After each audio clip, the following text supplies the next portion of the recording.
삶을 살아가면서 우리는 여러 가지 도전에, 고난에, 또 유혹에 부딪힙니다.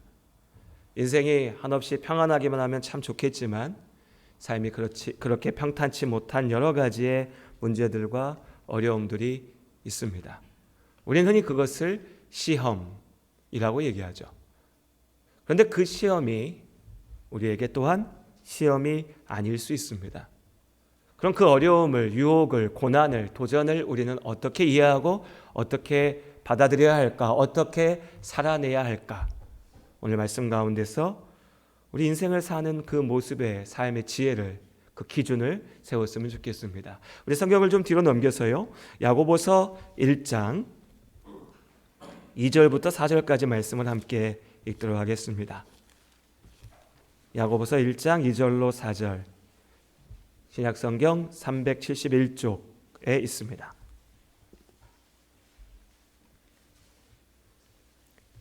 야고보서 1장 2절부터 4절까지 말씀.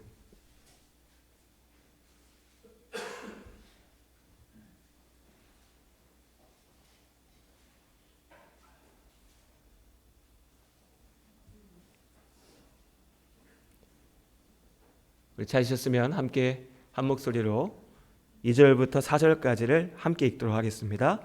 내 형제들아, 너희가 여러 가지 시험을 당하거든 온전히 기쁘게 여기라. 이는 너희 믿음의 시련이 인내를 만들어내는 줄 너희가 알미라. 인내를 온전히 이루라.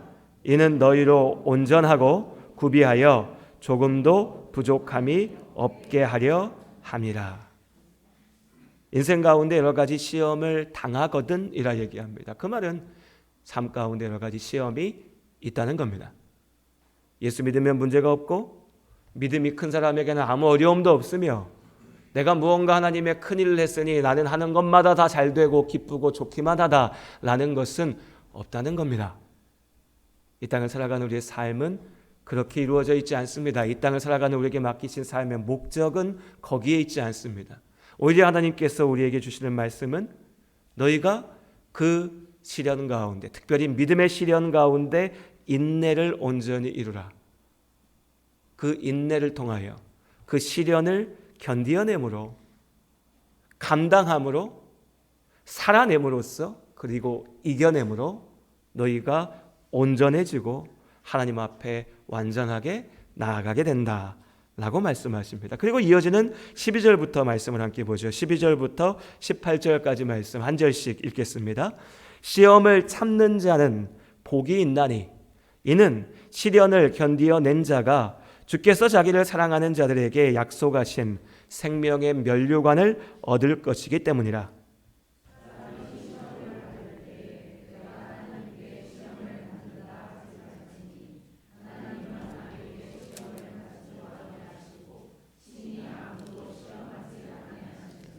시험을 참는 자에게 복이 있다 말씀하시고 우리에게 그것을 견디라.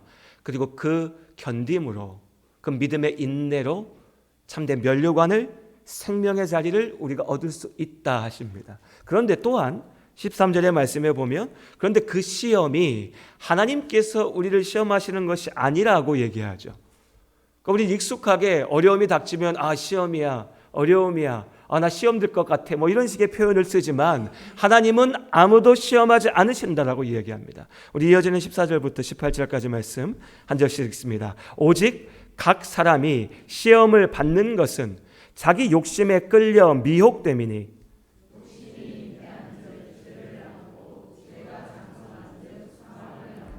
내 사랑하는 형제들아 속지 말라.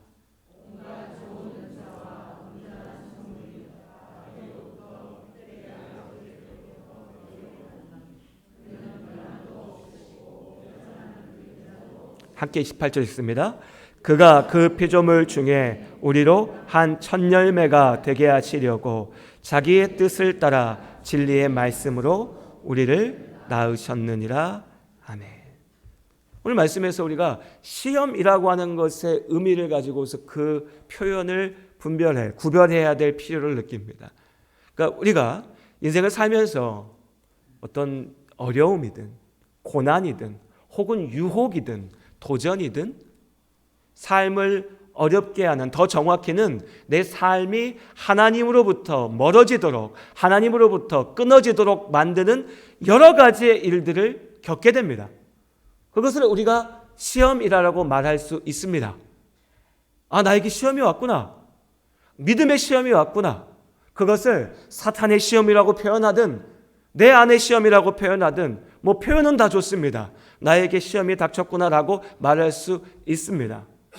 그런데 그 어려움이, 우리가 흔히 시험이라고 말하는 그 어려움이, 고난이, 도전이 누군가에게는 말 그대로 하나님으로부터 끊어지게 만드는 시험, 그 믿음이 흔들리게 만드는 시험이 될 수 있지만요, 누군가에게는 그 어려움이 오히려 믿음의 연단에, 인내에, 하나님 안에서 온전케 되어지는 과정, 길이 될 수 있다는 겁니다. 인생을 살면서 우리가 착각하지 말아야 될 것은 같은 시간, 같은 자리에 살고 있더라도, 또 같은 사건을 경험하고 있더라도, 같은 상황 가운데 우리가 있더라도 여러분, 우리는 똑같은 삶을 사는 것이 아니라는 겁니다. 똑같은 나이를 살고 있어도 전혀 다른 삶을 살아갑니다. 똑같이 남은 땅에 살아도 그 인생이 다 같은 게 아닙니다. 똑같은 기쁨의 일들을 경험하고 똑같은 어려움으로, 같은 상황에 마음 아파하고 같은 문제로 몸이 병들어 괴로워할지라도요, 우리는 똑같은 삶을 사는 것이 아닙니다. 우리 저마다가 완전히 다른 우리 각자의 인생, 삶의 열매를 가지고서 하나님 앞에 나아가는 겁니다. 그러니 오늘 말씀 속에서 우리가 기억해야 될 질문은, 나는 지금 시험 가운데 괴로워하고 있는가? 나는 지금 연단의 과정을 걷고 있는가? 나의 인생의 방향과 목적이 어디에 있는가를 오늘 말씀 가운데 기억하기 원합니다.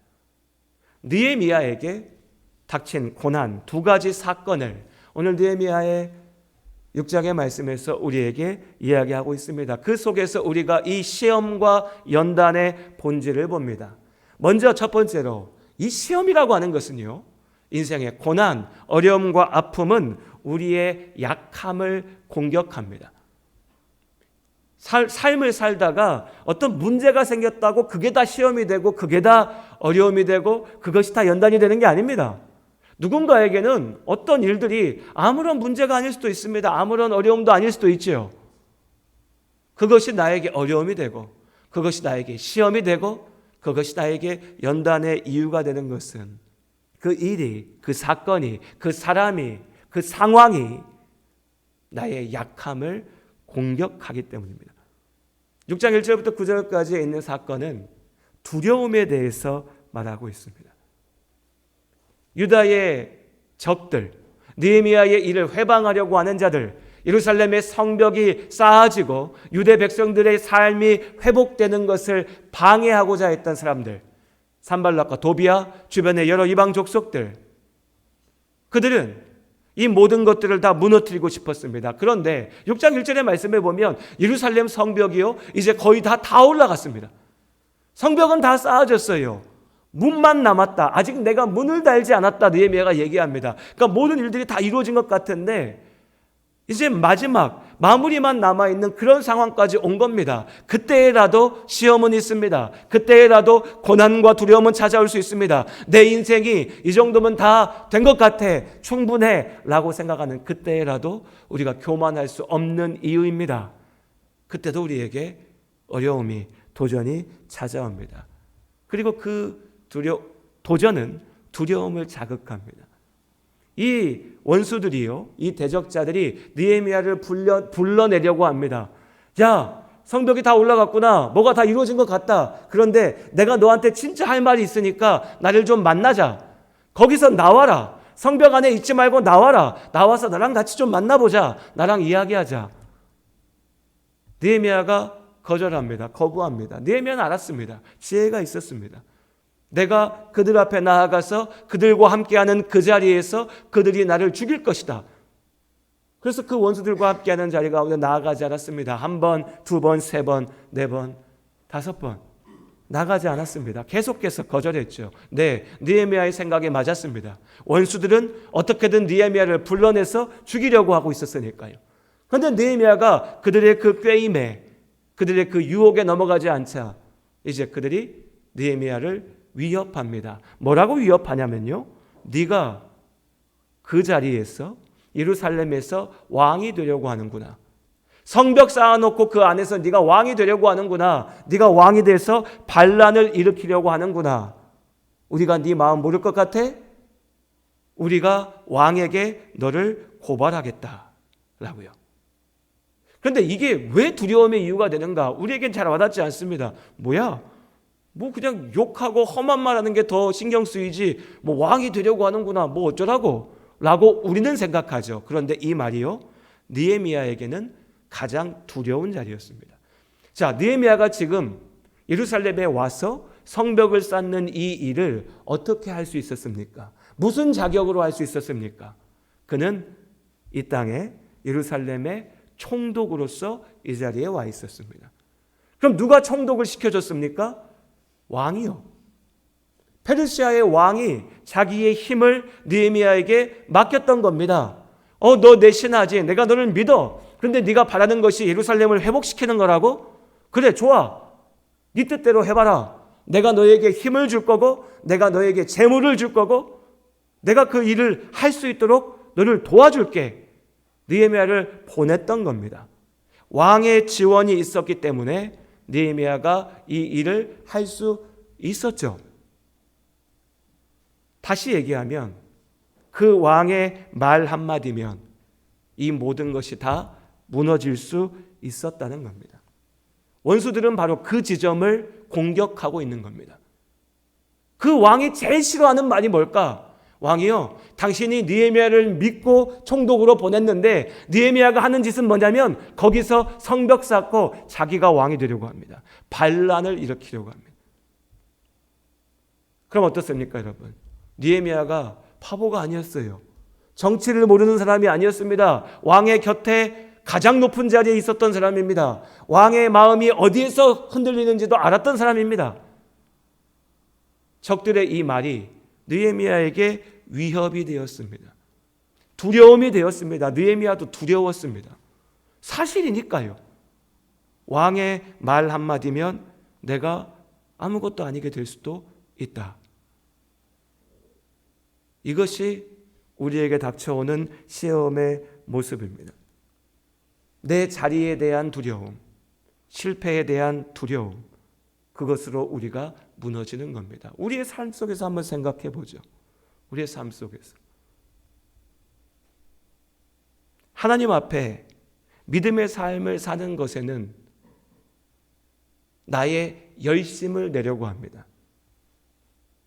그런데 여러분, 조금 마음이 어려운 도전일 수도 있지만요, 내가 먹고 사는 일을 생각할 때는 우리 성도님들의 삶을 제가 바라볼 때 내 열심을 넘어서 그건 그냥 무조건 해야 되는 일입니다. 그럼 무조건 해야 돼. 그거 안 하면 큰일 나. 그거 안 하면 내 삶이 무너져.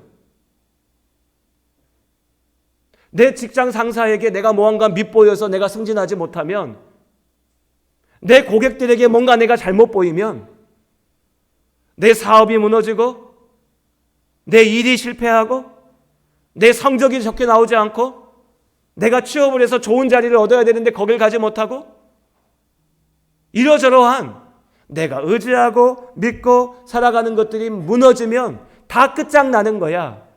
두려움이죠. 두려움. 우리 안에 그 두려움이 있습니다. 맞습니다. 두렵죠. 무섭죠. 오늘까지 잘 됐던 내 사업터가 내일 무너지면 어떡합니까? 우리 가족 어떻게 삽니까? 내 인생 어떻게 합니까? 두렵죠. 이 직장에서 월급 받고 생활하는 것이 내 삶의 밑바닥을 이루고 있는데, 기준이 되는데, 이 직장을 잃으면, 쫓겨나면, 승진하지 못하면 어떡합니까? 큰일 나죠. 두렵습니다. 그 두려움이 우리에게 시험이 된다고요.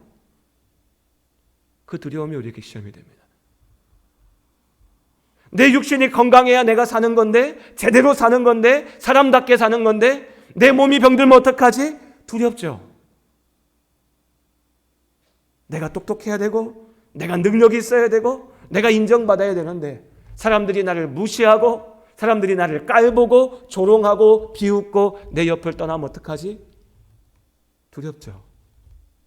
그 두려움이 하나님을 향한 두려움보다 커질 때 그게 시험이 되고 여러분 거기서 무너지는 겁니다. 지금 느헤미야가 당한 상황이 딱 그건 겁니다. 옆에서 원수들이 얘기하는 거예요. 너 자꾸 입 바른 소리 할래? 너 자꾸 그게 무슨 하나님의 뜻이라고? 하나님이 너에게 맡긴 소명이라고? 하나님의 삶이라고 얘기할래? 그래 보자. 그럼 내가 네 사장한테 얘기할게. 내가 네 상사한테 얘기할게. 내가 너 그 자리에서 쫓겨나게 만들게. 내가 네 사업 무너지게 만들 거야. 내가 네 인생이 망가지게 할 거야. 네 주변 사람들이 너를 미워하게 만들 거고 네가 사람들한테 인정받지 못하게 만들 거야. 두렵죠. 그 두려움 앞에 굴복하는 것. 거기서부터 이 일이 시험이 되는 겁니다. 결론부터 말씀드리면 느헤미야는 흔들리지 않았어요. 느헤미야가 했던 일은 딱 하나입니다. 왕에게 편지 썼습니다. 왕이여, 저들의 말이 거짓입니다. 그냥 그 한마디입니다. 어떻게 그럴 수 있었을까요? 왕을 믿어서요? 내가 편지만 하나 써서 보내면 왕은 나를 믿어줄 거야.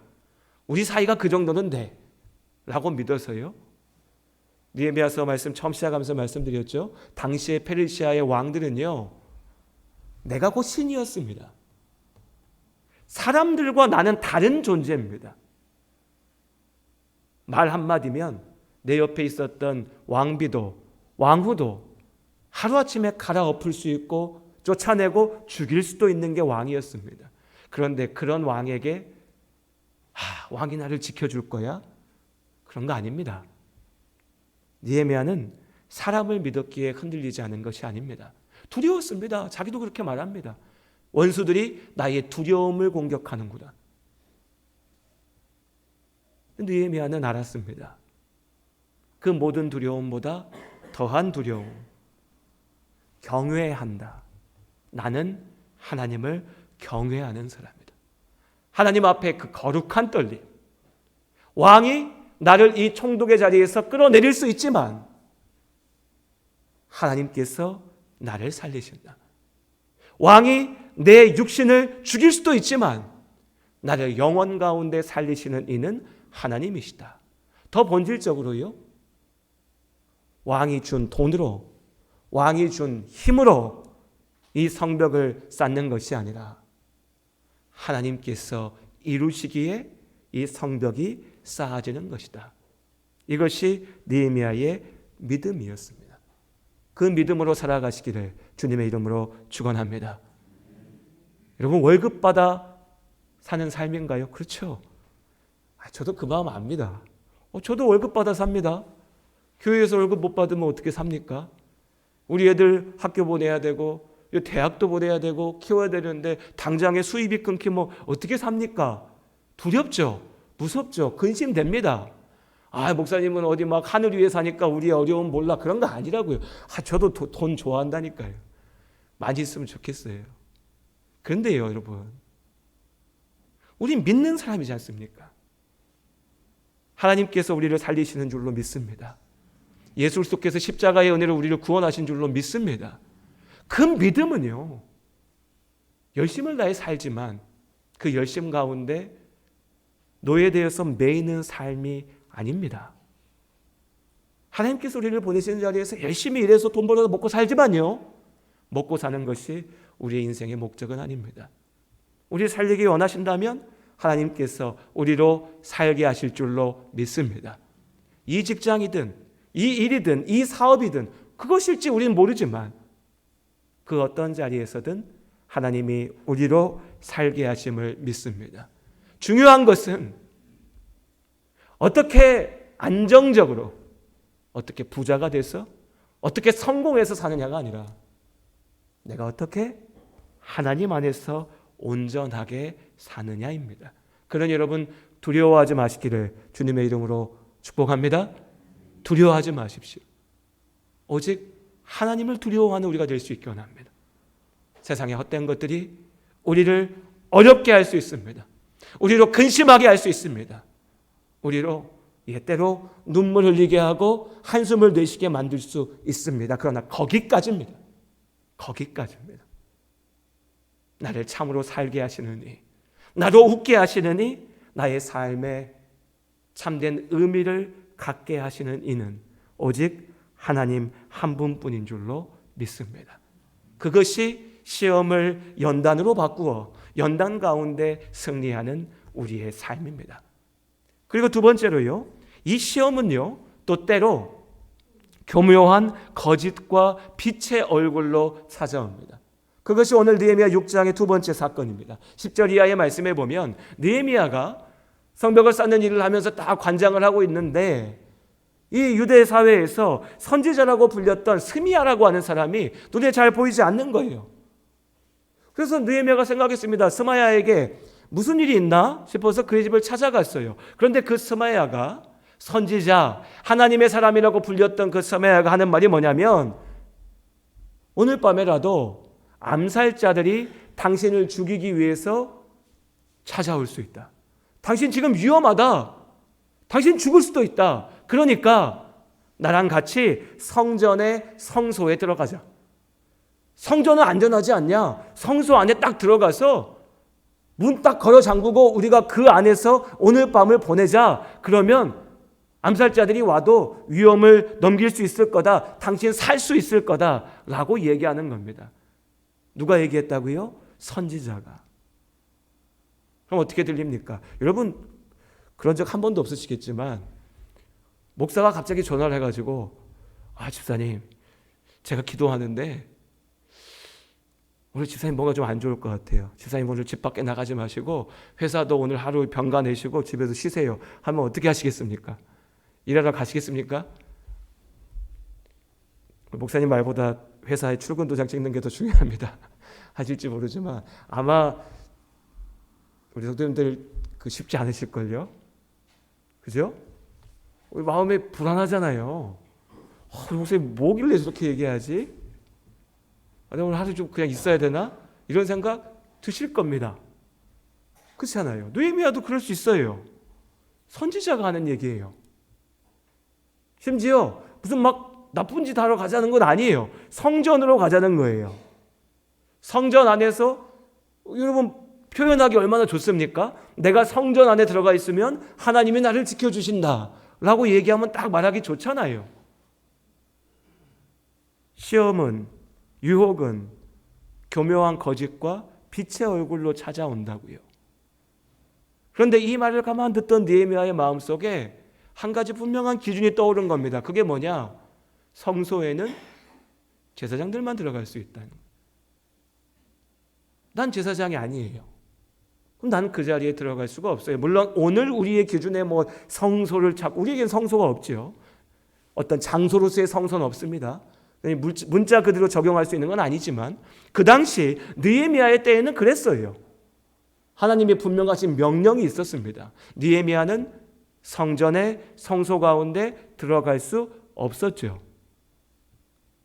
느헤미야는 그 말씀을 기억했습니다. 그 하나님의 명령을 기억했습니다. 그래서 분별했습니다. 당신이 지금 나한테 그렇게 얘기하는데 나는 죽을지언정 그 자리에 들어갈 수 없다.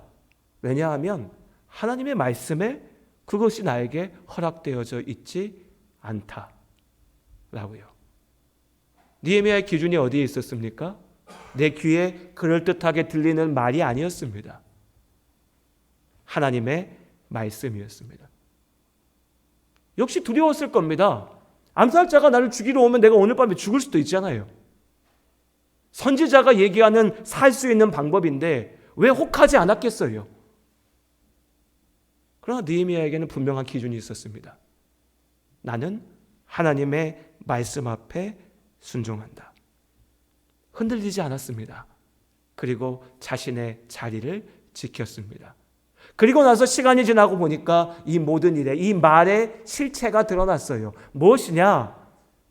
선지자라고 했던 이가, 하나님의 이름을 내세우면서 얘기했던 이가 원수들에게 뇌물을 받고 돈을 받고 느헤미야를 성소로 들어가게 한 다음에 그것을 핑곗거리 삼아서, 야 봐라, 느헤미야가 하나님 앞에 죄를 졌다, 하나님의 명령을 어겼다, 저 사람은 우리의 지도자가 될 자격이 없다 라고 비방하고 회방하고 느헤미야와 유다 백성들을 이간질을 하기 위해서 만들어냈던 계략, 책략이었던 겁니다. 그 유혹의 그 시험 앞에 느헤미야가 견뎌낼 수 있었던 이유는 하나입니다. 그는 하나님의 말씀 앞에 순종하는 사람이었습니다. 살다 보면 그럴듯하게 들리는 말이 우리의 귀에 맴돕니다. 특별히요, 오늘 우리가 세상을 보면서 경험하고 있는 것처럼 하나님의 이름을 내세우면서 내가 목사다, 내가 주의 종이다, 내가 영권이 있는 사람이다, 내가 능력 있는 사람이다 라고 말하면서 자기의 생각과 자기의 주장과 죄를 이야기하는 사람들, 어쩌면 우리의 모습 가운데 우리의 말이, 우리의 생각과 주장이 우리를 시험에 빠뜨립니다. 여러분, 그 유혹과 그 시험 가운데 무너지기 마시기 바랍니다. 우리의 기준이 온전히 하나님의 말씀 앞에만 있기를 원합니다. 목사가 전화해서 성도님 이렇게 하셔야 됩니다 얘기하는데 하나님의 말씀에 온전하지 않은 말이라면, 여러분 어떻게 하셔야 됩니까? 우리 목사님이 그래도 뭔가 영적으로 깨달아서 저렇게 얘기하겠지. 그거 아닙니다. 그때 얘기하셔야 됩니다. 목사님, 내가 목사님 말 듣고 기도했고요, 하나님 말씀 붙잡고 묵상했고요, 근데 아무리 봐도요 하나님 말씀 그거 아닌 것 같습니다 라고 이야기하셔야 됩니다. 그것이 여러분이 사는 길이고요, 또 목사를 살리는 길입니다. 또 반대로요, 여러분, 그럴듯한 말은 듣고 그럴듯하지 않은 말, 목회자를 통하여, 우리 믿음의 가족들을 통하여 하나님께서 나에게 듣게 하시는 그 말을 들을 때에 분명히 하나님의 말씀인데, 그것이 올바름인데, 하나님이 나에게 원하시는 뜻인데 듣기 싫어서, 불편해서, 귀찮아서, 난 저게 더 좋은데, 온갖 다른 이유와 감정과 생각들을 이야기하면서 그 말 듣지 않는 것, 그것이 내가 스스로 시험을 만들어내는 길입니다. 오늘 느헤미야가 자신에게 닥친 이 어려움과 유혹과 도전을 어떻게 이뤄냈나? 그 답이 우리가 읽었던 야고보서 14절부터 16절까지 말씀에 있는 겁니다. 다시 한번 읽어볼까요? 마지막으로 읽습니다. 야고보서 1장 14절부터 16절까지 말씀.